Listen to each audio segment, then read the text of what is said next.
La agenesia renal es la ausencia congénita de uno o ambos riñones. En el caso de la bilateral es incompatible con la vida y se va a asociar a malformaciones como la hipoplasia pulmonar y defectos de la extremidad. Y en el caso de la unilateral va a ser rara y esta es compatible con la vida siempre y cuando no haya otras malformaciones. Bueno, en el caso de la bilateral vamos a tener de que puede haber una hipertrofia compensatoria y pues no se van a presentar generalmente a nivel microscópico característica en cuanto a la ausencia de tejido renal. Estos pues pueden ser asintomáticos en etapas tempranas, pero con el tiempo puede progresar a esclerosis glomerular y eventualmente a nefropatía crónica por los cambios adaptativos de las nefronas. La hipoplasia renal es el desarrollo de la insuficiencia de uno o ambos riñones y este puede ser bilateral y provocar insuficiencia renal de la infancia temprana, aunque es más común que sea unilateral. Tenemos de que el riñón va a ser de menor tamaño, con un número reducido de los lóbulos y de las pirámides renales y normalmente no va a presentar cicatrices. Además, va a haber una reducción en el número de los glomérulos y de los túbulos renales en comparación con un niño normal y pues esto pueden estar hipoplásicos y pueden contribuir al desarrollo de nefropatía crónica a lo largo de la vida, especialmente en pacientes de bajo peso al nacer. El riñón ectópico es cuando este se localiza fuera de su ubicación normal debido a un defecto en el desarrollo de los metanefros. Normalmente este va a estar ubicado en la pelvis o justo por encima de ella y puede tener un tamaño normal o ligeramente reducido y pues puede que no haya afectaciones o alteraciones estructurales significativas en cuanto al tejido renal. Además de esto, también pues la posición anómala puede causar acuadamiento o torsiones de los uréteres y puede provocar obstrucción urinaria y predisponer a infecciones bacterianas. En cambio, el riñón en hendidura es la función de los polos de los riñones, casi siempre los polos inferiores, que van a formar estructura en forma de hendidura y van a atravesar la línea media. Vamos a tener de que estos se van a fusionar y formar una hendidura, los cuales van a ser detectados aproximadamente en 1 de cada 500 a 1000 casos de autopsia y la estructura renal se va a conservar sin anomalía. Esto se puede presentar en pacientes de manera sintomática y puede haber obstrucción urinaria y reflujo vesiculoreteral en algunos casos. La nefroesclerosis maligna es consecuencia de la hipertensión acelerada o maligna que inicialmente esta fue prolongada y causó un daño endotelial y activó la coagulación intravascular y el aumento de la permeabilidad vascular. Esto pues suele llevar a lo que una necrosis fibrinoide en las arteriolas renales y a una trombosis que va a generar isquemia renal y como respuesta a esto se va a activar el sistema renina-angiotensina-aldosterona, el cual va a causar un aumento en la presión arterial y va a provocar daño vascular. Bueno, vamos a tener de que los riñones van a presentar hemorragias petequiales y en su superficie se va a observar esto que se conoce como riñón engranada y esto va a indicar que hay un daño vascular extenso. Además se puede observar una necrosis fibrinoide, aumento de la arteriola, arteriopatía hiperplásica, que es el conocido patrón de hoja de cebolla, y también puede haber glomerulitis necrosante.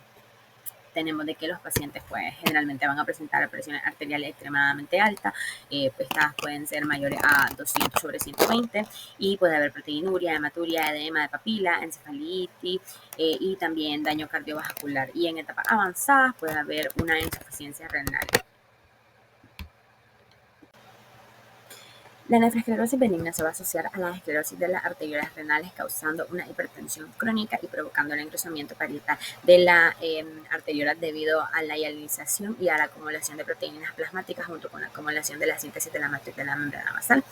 Vamos a tener en esto que los riñones afectados se van a ver más pequeños y van a mostrar una superficie granular debido a las cicatrices y a la retracción de los glomérulos y las arteriolas van a presentar una hialinización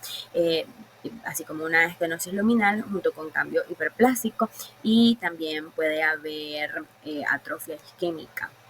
Vamos a tener de que generalmente esta condición no va a causar insuficiencia renal severa, aunque pueda asociarse a una leve proteinura y la progresión de la insuficiencia renal va a depender de la gravedad de la hipotensión y de la coexistencia de comorbilidades como por ejemplo diabetes y personas de raza negra.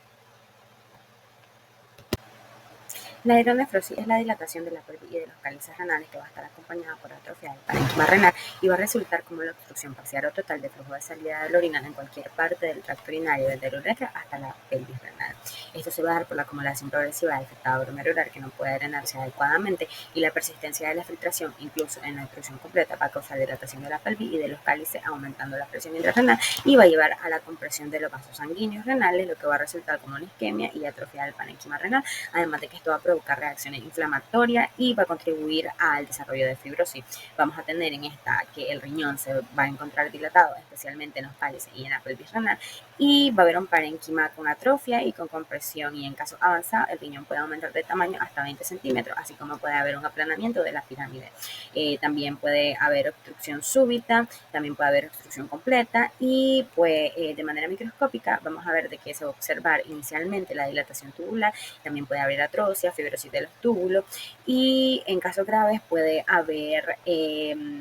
desaparición en fase avanzada de lo que es los glomérulos. Además de esto, vamos a tener de que se puede producir una capa delgada de tejido fibroso y puede haber necrosis coagulativa de las papilas renales. Dentro de las características clínicas vamos a tener de que una obstrucción completa bilateral se va a presentar sobre todo lo que es la anuria. Cuando esta obstrucción es bilateral e incompleta, las manifestaciones pueden ser poliguria por la incapacidad de los túbulos para concentrar adecuadamente la orina, y cuando es una hidronefrosis unilateral puede ser sintomática, aunque también puede haber daño en el otro riñón, es decir, en el que pues no está afectado. La urolitiasis hace referencia a la formación de los cálculos en cualquier parte del sistema colector urinario, siendo la localización más frecuente los riñones, y esto se debe principalmente a la sobresaturación de los solutos en orina, en donde estos se van a precipitar en forma de cristales. Los factores predisponentes van a incluir la hipercalciuria, las infecciones del tracto urinario, los cambios en el pH urinario, los defectos de transporte renal de aminoácidos y las cistatinas, así como las infecciones bacterianas. Dentro de las características clínicas, generalmente estos cálculos suelen ser asintomáticos, aunque cuando estos se desplazan en lo que es el uréter puede haber un intenso dolor en el flanco y se puede enredar a la ingle, que esto se va a ser conocido como el cólico renal. También puede haber hematuria macroscópica, y esto puede causar riesgo de infecciones bacterianas secundarias por la obstrucción del flujo urinario.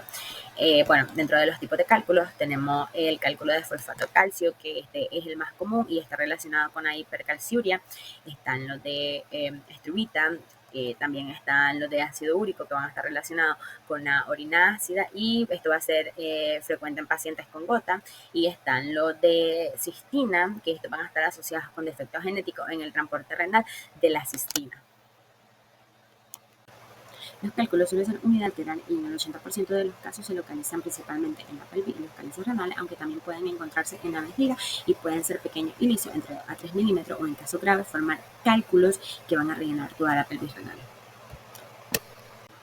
La hidronefrosis puede jugar un papel indirecto en la formación de urolitiasis debido a los cambios del flujo y la estasis de la orina asociados con la obstrucción del tracto urinario. La obstrucción que causa la hidronefrosis resulta en una disminución del flujo de la orina, lo que va a favorecer a la precipitación de cristales y a la formación de los cálculos. El carcinoma de células escaladas de riñón es el subtipo más común de los carcinomas renales y presenta aproximadamente el 70 al 80% de los casos. Se origina a partir de las células epiteliales de los túbulos renales proximales y se caracteriza por su contenido rico en lípido y en glicógeno. Dentro de los factores de riesgo está el tabaquismo, la obesidad, la hipertensión arterial, la exposición a sustancias tóxicas y algunos factores genéticos como el síndrome von Hippel. En su macroscopía vamos a tener de que esto va a presentar una masa amarillenta bien delimitada en el riñón, con área de necrosis, hemorragia y cambios quísticos, y un color amarillento debido a su contenido de lípido, y de manera microscópica células grandes con citoplasma claro, acumulación de lípido, glucógeno, y esto va a estar dispuesto en patrones acinares o ovalares rodeados de una red de vasos sanguíneos. En sus características clínicas vamos a tener de que puede haber hematuria, dolor en el flanco, masas palpables y síndrome paraneoplásico. El carcinoma uroterial de cáliz y pelvis renal es un tipo de tumor maligno que se origina en las células uroteriales que van a recubrir la pelvis renal, y los cálices van a presentar del 5 al 10% de los tumores renales, y histológicamente va a ser similar a los carcinomas uroteriales de vejiga. Dentro de esos factores de riesgo vamos a tener el tabaquismo, la exposición a sustancias químicas como la fenacetina, la nefropatía por analgésicos y factores genéticos como la mutación en los genes TP53. Tenemos de que estos van a ser tumores papilares que van a crecer hacia la de la pelvis renal y pueden invadir el parénquima renal en fases avanzadas, causando obstrucción. Además de esto, en cuanto a las células uroteriales malignas, va a haber pleomorfismo nuclear y mitosis atípica. Además, va a haber una estructura de pupilas plana y va a haber invasión de la lámina propia, así como de la muscular. Dentro de sus características clínicas está la hematuria, dolor en el flanco por obstrucción y también puede ser por invasión, y obstrucción urinaria, así como infecciones recurrentes.